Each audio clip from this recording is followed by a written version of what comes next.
Mutual presents Under Arrest.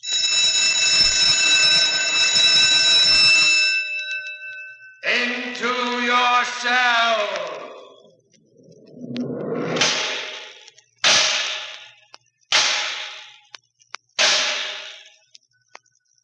Criminals behind bars.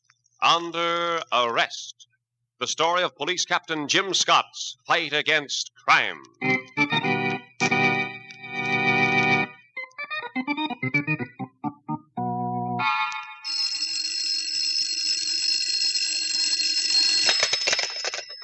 Hello? Susan Webb speaking. Miss Webb, this is Janice Sherwood. Oh, yes, Miss Sherwood. I feel a little foolish, but I'd like to ask you a favor. Do what I can. It's something I don't want to talk to the police about. They've been so kind, and they've really done everything. Has something new happened? I mean, has there been another ghost? It's the same one, I think. Oh, I know it sounds as though I'm imagining things, but if you heard the same things I hear, and if you saw the same things I see, well, what I mean is, would you spend the night at my house tonight, Miss Webb? I think you've got a very good idea there. In fact, I'd love to.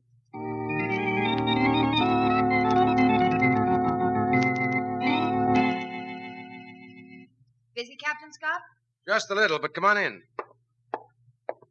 How are you and the Times Herald coming with your haunted house? Well, so far, I've been able to build it into one of those 3-day wonders. Is that bad? I wish you luck, but I think the only thing that's haunted is your girlfriend's skull. I don't blame you. Makes a good story. Maybe you can sell it to the movies. What are you featuring on your typewriter today? Nothing, except the ghost walked again last night. Shall I read it to you? Sure, shoot. How do you like my headline? Spook of Sherwood Mansion defies housing shortage. Nice twist. Thanks. Invisible intruder beats rent gougers again. I like your angle. Janet Sherwood, whose parents, Mr. and Mrs. Douglas E. Sherwood, are vacationing in Europe, reports second visitation from unseen spirit at Old Sherwood Mansion on Madison Avenue. Disorder in library suggests literary leanings in supernatural snooper, but the police find nothing missing. Mighty decent of you to mention us policemen, Miss Webb. Mighty decent. You think Janet Sherwood is just a crackpot, don't you? I think she's a highly imaginative young lady who shouldn't live in that big barn of a house all by herself. She ought to take a room in a hotel till her father and mother get back. You may be right, but I've got news for you. What's that? I'm spending the night with her tonight. Well, I hope you have fun, but I'm afraid it'll be pretty dull. You don't believe her story at all. I think Miss Sherwood reads too many ghost stories. Maybe she even walks in her sleep. I sent a couple of men over there, and they couldn't find anything. But how about the library? Didn't they see the way the books were all pulled out? Maybe she pulled them out herself and forgot all about it. All I know is there's no evidence of robbery. Nothing's been beat up or murdered, so what are we supposed to do? Sit up all night and hold Miss Sherwood's hand? That's what I'm going to do tonight. You'll do anything for a story, won't you? It's one way of making a living. All right. I'll tell the patrolman on the beat to keep an eye on the place.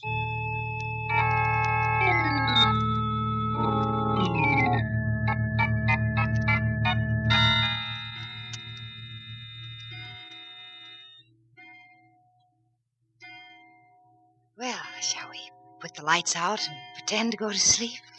I guess we'd better. Gee, I'm glad you're here, Miss Webb. Why don't you call me Susan, Janet? Okay. You know, I just can't believe I imagined all these things. Well, let's see what happens. I'll switch off the light. Susan! Listen! I heard it too. There it is again. Oh, I think I know what that is. It's just a plain, ordinary alley cat. I guess you're right. Oh, I wish they'd stop. So do I. Cats can sound so terribly human. But I'm sure it's just cats. Oh, they're quieting down now, thank goodness. Let's us be quiet, too, and see if our ghost shows up. You don't believe my story, do you? Of course I believe your story. I believe there's a sensible explanation. I don't believe in ghosts either. It's just that I'm sure I heard things.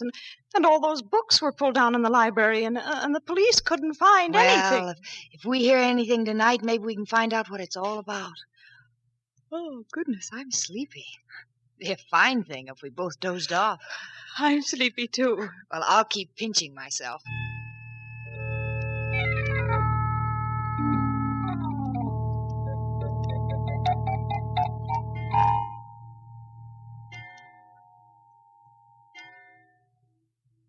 Susan. Yes, Did you hear anything? I'm not sure. Listen. There. I'm sure I heard something that time. What does it sound like? I don't know. It was like someone moving around down in the library. I guess the only thing to do is to go down and look. Should we call the police? Oh, we haven't much to go on. We might look pretty foolish. I guess you're right. Come on. We'll sneak down in the dark, very quietly. There! What was that? I don't know. Look! Someone's using a flashlight. Yes, but they just turned it off. Listen to that! Oh, what shall we do? Stop! Listen. Whoever it is gone. Where's the light switch? Right here.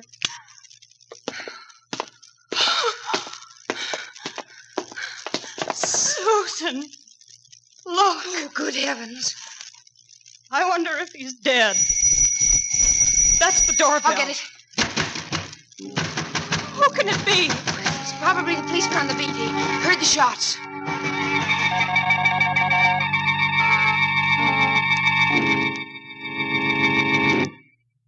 Well, what do you make of it, Jim? Well, what I make of it is I should have taken your haunted house more seriously. You did all you could do. I don't blame you for thinking Janet Sherwood was a crackpot. I did myself, until it was too late. Well, we found out how the killer and his victim slipped by the patrolman. How? The service entrance is pretty dark, and it goes all the way through the next block. How did they get into the house? We found a skeleton key on the corpse that opened the basement door. But here's the funny thing. We also found that one of the basement windows had been jimmied, and we definitely know it hadn't been jimmied when we checked up before the murder. What do you make of that? Looks like the victim knew his way around and went in alone. But then the victim was the ghost. Yeah, the other guy must have followed him and didn't have a key and had to use the window. Any ideas on motive? No, but it looks like our ghost was sort of spooky at that. Look at this. What is it? Report from the medical examiner. Examination of deceased head reveals evidence of extensive plastic surgery? Yeah, had his face lifted. What about his fingerprints? Nothing on the records. Well, that's funny. You'd think if he'd had his face lifted, he'd be hiding from somebody. And if he's hiding, he must have a police record. Police isn't the only thing you hide from. Well, what was he after? What was he looking for? There never was anything missing. Yeah.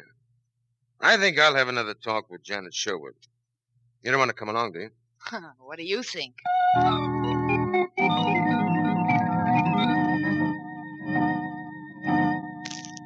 Miss Sherwood, are you absolutely certain there's nothing missing? Well, I can't be absolutely sure.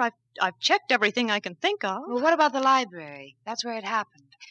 Does your father have a hidden wall safe back of the bookshelves or anything like that? Father has a wall safe, but it's upstairs. What about the books? Are any of them especially valuable? He has some first editions, but I've checked all those. Are there any books missing? Any kind of books? It's hard to be sure. There are so many books I wouldn't know whether one of them's missing or not. Yeah, like missing one neon sign on Broadway. Wait a minute. There's one book I never thought of. I just this minute remembered it. What's the book? You remember it, Susan. I brought it home from the office last night. You were kidding me about it. You mean that book about the haunted house? Yes. I've been too nervous to read it ever since I started hearing these noises. I left it at the office, and then last night I brought it home. Why did you decide to bring it home? Well, all the people at the office read the newspaper stories about my haunted house, and when they saw a book about a haunted house on my desk, they accused me of making up the story. Is it missing? I don't know. But I'm sure I left it right on top of the desk in the library. Let's look. Huh? It's not there. Maybe you put it somewhere else. No, I'm positive. That's where it was when you saw it. Do you remember? Oh, yes. Yes, that's right. What was the name of the book? It was L'Invité Invisible. Huh? It was translated from the French. The Unseen Guest by Émile Bonnard. Oh, yeah. Is it your own book? Yes, I just bought it a few days ago. Before you heard the noises in the house or after? Just before. How did you happen to buy a book like that? Well, I always liked ghost stories, and until this happened. Where did you buy it? I saw it in the window of a little second-hand bookshop. What shop? In a little place on 15th Street. Had you ever been in there before? No. That's why he asked me for my name and address. He said he'd put me on his mailing list. Was that his idea or yours? Well, it was his. You say it was a little place. Do you mean it was really small? Well, the shop was small, but it was packed with books. Just one man run it? Yes. He was a curious little man. I'd like to meet him. Maybe you'll introduce me to him. Why, sure. Anytime. How about right now?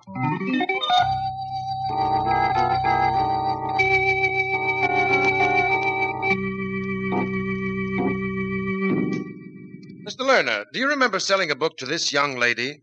It was about 3 days ago. I probably did. I'd like to do better than that. Can't you answer yes or no?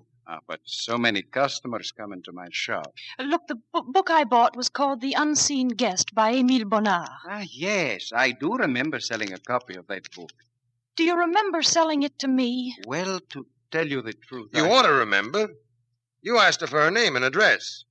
I remember her now, of course. You wanted her name and address for your mailing list. That is right. What do you send out to your mailing list, Mr. Lerner? Oh, little booklets, announcements of different books we get. May I see one of these booklets you send out? Well, you see, they have not come from the printers yet. What's the name of the printer? But I have not decided which printer I will use. In other words, you haven't even ordered the booklets. Not yet, no. How about the mailing list? Can I see that? It is not complete yet. How about letting me see it as far as it goes? It is just a few scribbled notes here and there. I see. May I ask Mr. Lerner a question? Sure, Susan, go ahead. Mr. Lerner, do you happen to have another copy of the book you sold Miss Sherwood? I'm afraid not.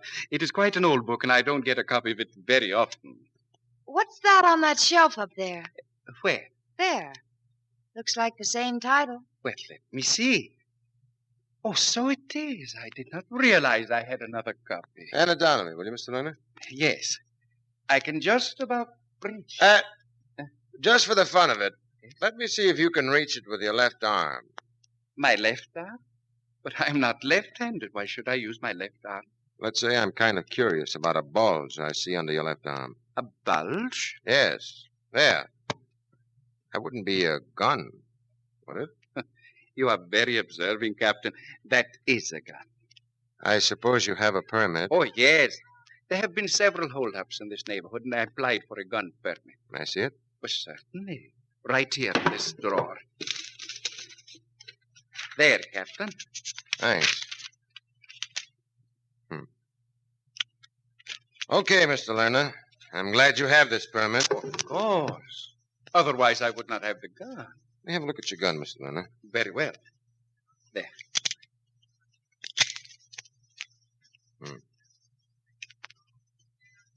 Why are you so interested in my gun? I just wanted to see what kind of a bullet it shoots. Doesn't shoot the kind I'm interested in. And may I ask what kind you are interested in? The kind you shoot ghosts with. Huh? You don't happen to have another gun, do you? Oh, no. Only this one. Okay. Put it away. Now, let's see that book. I did not realize I had this copy. Wait a minute. Where's your wrapping paper? Wrapping paper? Here it is, Jim. Yeah. Here. Put the book on this. You wish to buy it? No. I'll just borrow it. I have a friend who'd like to read it. He's an expert. An expert on thumbprints.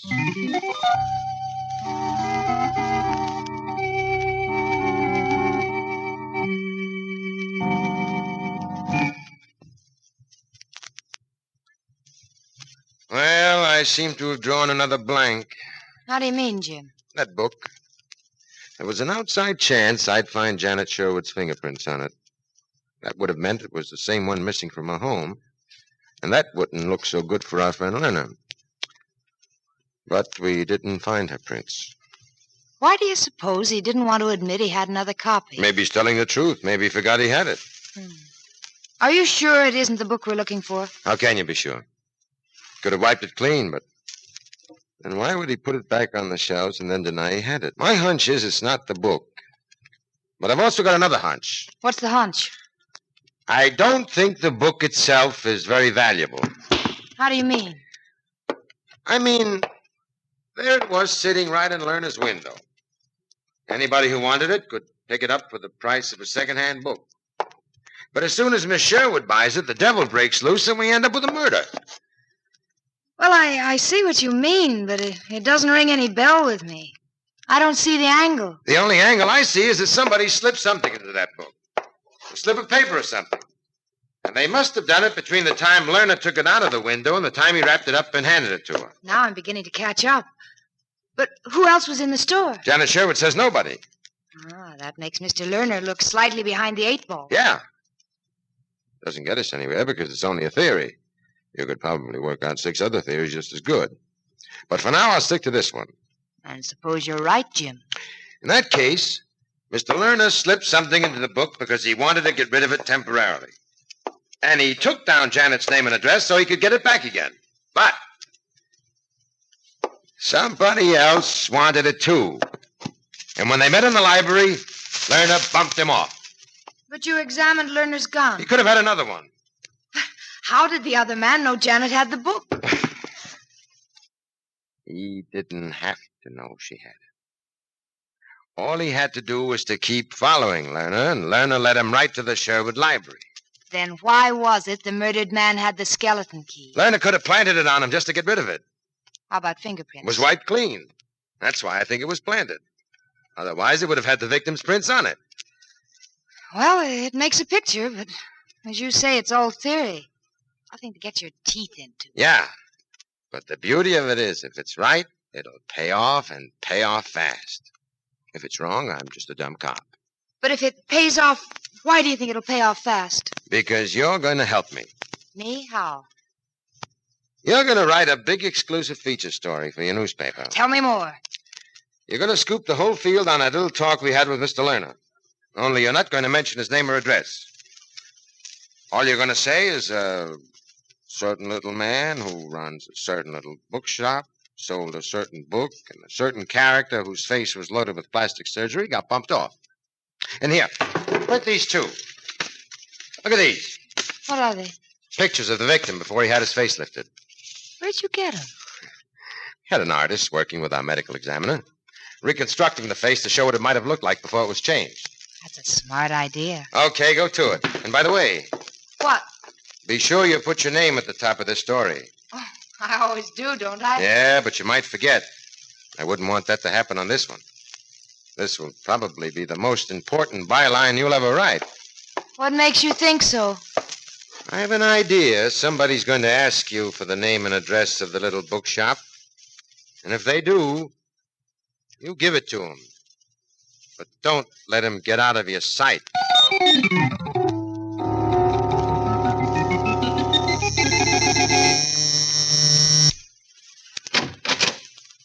Yes? You are Miss Susan Webb. Yes, I'm Miss Webb. I must apologize for calling at your apartment in the evening, but I did not think it wise to interrupt you at your office. What's it about? Actually, it's a personal matter. I would like to ask a favor. May I come in for just a moment? Yes. Come in. Thank you so much. You are Miss Susan Webb of the Times Herald, are you not? Yes, that's where I work. Oh, this is a lovely apartment. Yes, it's very nice. So high up, too. It's cool in the summer. Quite a view from the windows. On a clear day, it's a wonderful view. It's a long way down to the street. Does it ever make you nervous to look down to the street? Oh, no. I'm used to it. Good for you. Well, this favor I would like to How did ask. you know where I live? Oh, very simple. I had only to refer to the telephone book. Oh, I see. Fortunately, you live alone. Otherwise, your telephone might have been in your husband's name.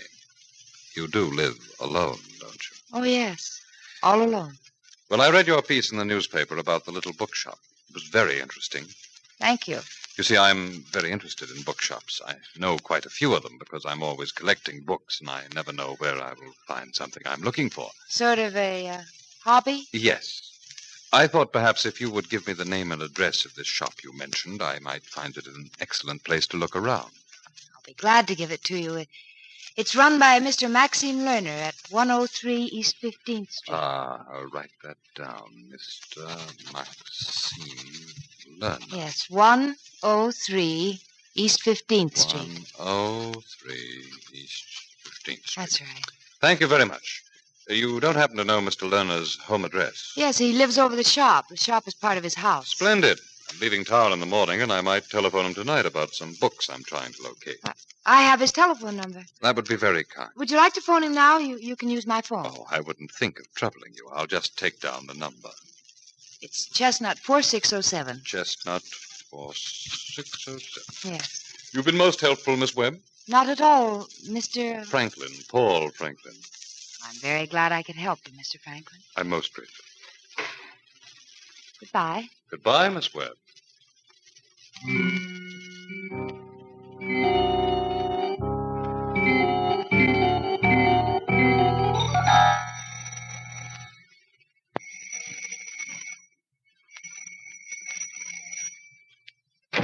Who is there?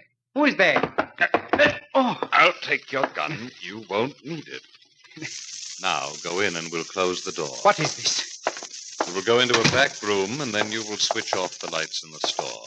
And don't try to be clever. Now, Mr. Lerner, I would like to have the formula. What formula?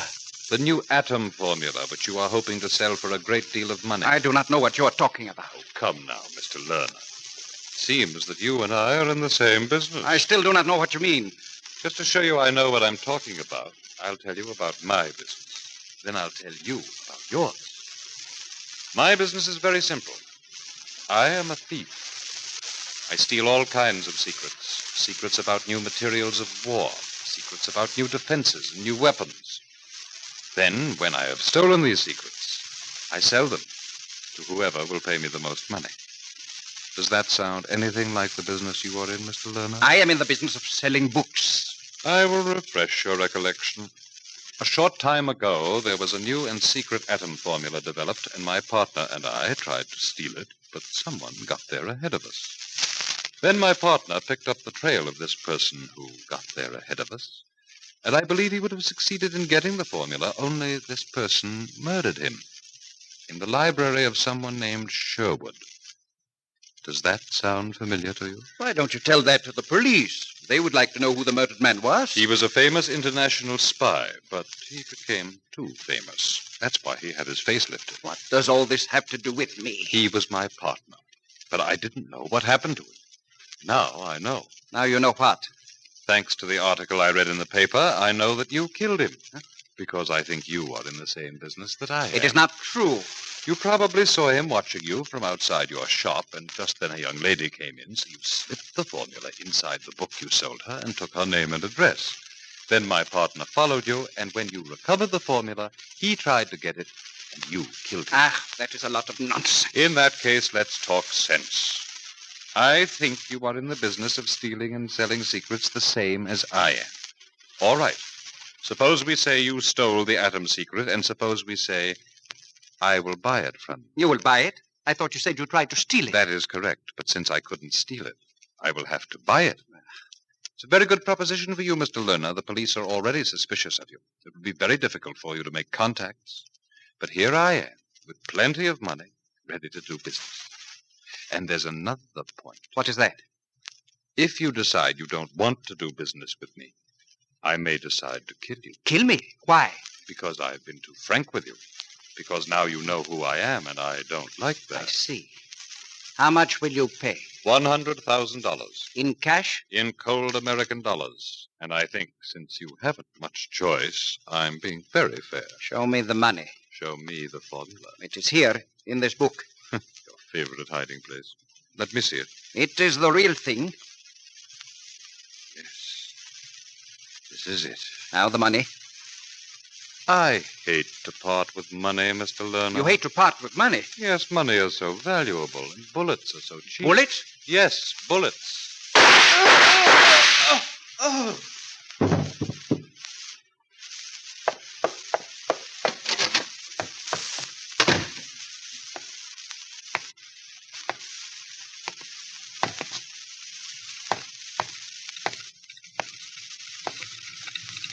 You seem to be waiting for someone, Miss Webb. What if I am? I think you followed me in your car. In that case, we will use your car instead of mine, and you can be the chauffeur. Step on it. This gun has several more bullets in it.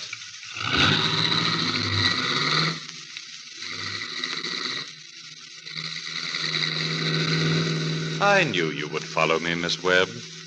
Did you? That's why I came directly to the little shop. And since you were so afraid you might lose my trail, you didn't stop to telephone Captain Scott. Oh, no?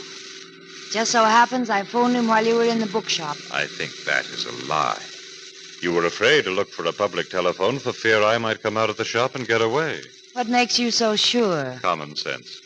Keep straight over 15th Street and then down the drive to the tunnel. Where are we headed for? For the airport. Drive carefully, Miss Webb.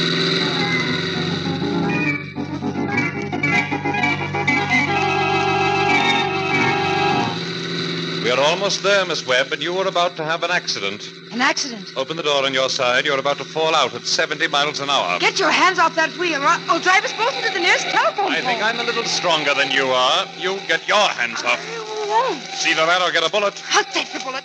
Let go of me. Miss Webb, there's something ahead. A roadblock. Turn the car around. 70 miles an hour. Slow it up and turn round. Wait. Don't turn. There's someone behind us.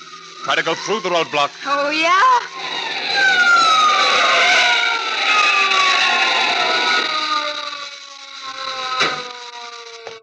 Susan! Grab him, Jim. Well, the boys will get him. He's out like a light. Must have conked himself on the windshield. Oh, I thought we'd both go through it when I slammed on those brakes. You all right? Yeah. I had a chance to get set for it. Where did that roadblock come from? When I saw you head for the tunnel, I figured on the airport, so I got the guard at the toll station to phone ahead. How did you pick up my trail? I never got a chance to phone you. You told me not to take my eyes off you. That's right. Captain Scott, Yes, officer. we just called the detail we left at the bookshop. Lerner was still alive, gave the whole story before he died. Told them this character we just picked up has a stolen atom formula. Here it is. Atom formula. So my hunch was right. Wow. Wow and double wow. But you haven't answered my question. What's that? How did you pick up my trail? I couldn't take my eyes off him long enough to phone you. So what? All I had to do was just not take my eyes off you.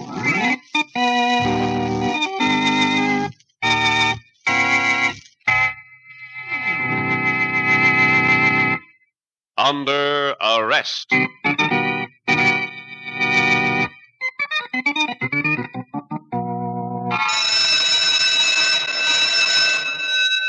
Into your cell.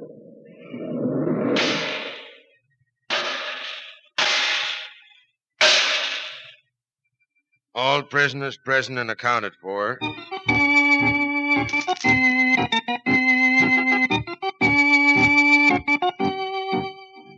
You have just heard Under Arrest, presented by Mutual, a new series featuring Joe DeSantis as Police Captain Jim Scott. Under Arrest is directed by Martin Martner and written by Thornton Leonard. Original music is composed and played by Milton Kay. Susan Webb was played by Margaret Draper, Janet by Patricia Courtley, Lerner by Guy Repp, Paul by Alan Hewitt. All names of persons used in Under Arrest are fictitious. Any resemblance to names of actual persons, living or dead, is coincidental.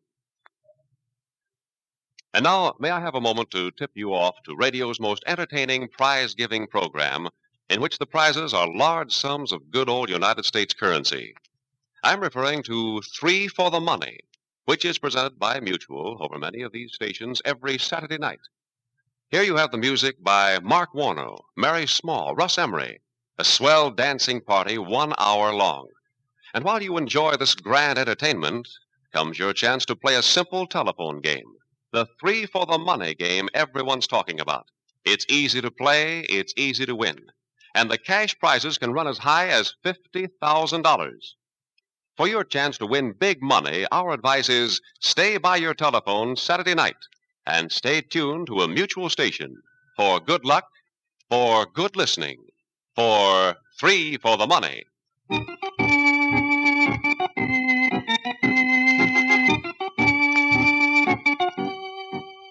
Ralph Paul speaking. This is the Mutual Broadcasting System. Stay with us for What Makes You Tick, which follows in a moment.